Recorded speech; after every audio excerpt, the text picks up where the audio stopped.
Adakah agama benarkan kita berkomunikasi dengan makhluk Allah yang menjaga sesuatu tempat, contoh hutan dan gunung, tanpa melakukan syirik pada Allah? Siapa yang jaga gunung? Makhluk Allah yang jaga gunung, siapa dia? Saya pun tak tahu. Siapa makhluk Allah yang jaga hutan? Kita tak tahu. Yang menguasai segala-galanya Allah. Siapa yang menjaga hutan? Allah. Siapa yang menjaga gunung? Allah. Sebab itu kalau berlakulah kehilangan dalam hutan, tetap solat yang 5. Tetap berdoa pada Allah. Jangan kamu seru selain daripada Allah. Habis nak seru penjaga gunung, wahai penjaga gunung, tolonglah aku. Boleh bawa pada syirik. Sebab kita tak tahu pada siapa yang kita seru. Seru Allah, kita seru Allah. Sebab seruan yang lain itu tak boleh mendatangkan kebaikan bagimu. Yang boleh mendatangkan kebaikan bagimu Allah.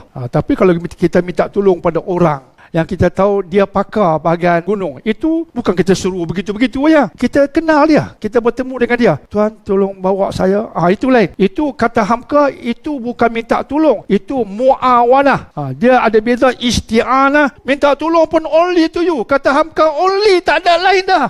Nak minta tolong Allah saja. Full stop. Only. Iyaka. Sebab Allah sebut bahasa penegasan.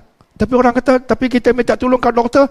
Kata hamka, itu bukan nasta'in, itu bukan isti'anah. Isti'anah itu minta tolong hanya pada Allah. Itu muawanah, tolong menolong pada orang yang kita jumpa. Kita minta tolong, cakap ni pun tolong atas sebab musabab yang kita tahu. Sebab musabab itu. Jumpa doktor, saya sakit perut. Oh, ni pakar gastroenterologist, pakar perut sungguh, pakar sistem penghalaman. Kita jumpa dia berdepan. Bukan dia mati, berdepan. Dalam keadaan kita tahu di sudut hukum sebab musabab, dia pakar. Kita minta tolong direct. Itu kata hamka, muawanah. Itu tolong menolong secara duniawi. Itu lain. Tapi minta tolong dengan harapan dimakbulkan permohonan hanya pada Allah. Kalau kita minta tolong pada penjaga gunung. Penjaga gunung tu dia hidup tolong saya, bimbing saya keluar hutan. Itu okey. Tapi wahai penjaga gunung, tak tahu siapa. Itu sudah terbabas. Careful. Saya dulu pernah diajar kalau masuk hutan minta tolong untuk nenek. Masa itu bodoh saya. Dia ni masa itu bodoh. Masuk hutan minta tolong untuk nenek. Adik-adik saya memang macam-macam hutan dia ada. Hutan rial lah, hutan ni lah. Saya pun duk tolong lah. Masuk hutan minta tolong untuk nenek, tolong jaga cucumu. Tapi luka juga kaki. Jadi bodoh. Tak belajar. Sekarang kita belajar. Oh, that's not the way. Kalau masuk hutan, kita nak baca apa? Nak minta tolong pada Allah yang Nabi ajar macam mana cara. Masuk tempat yang kita tak pernah pergi.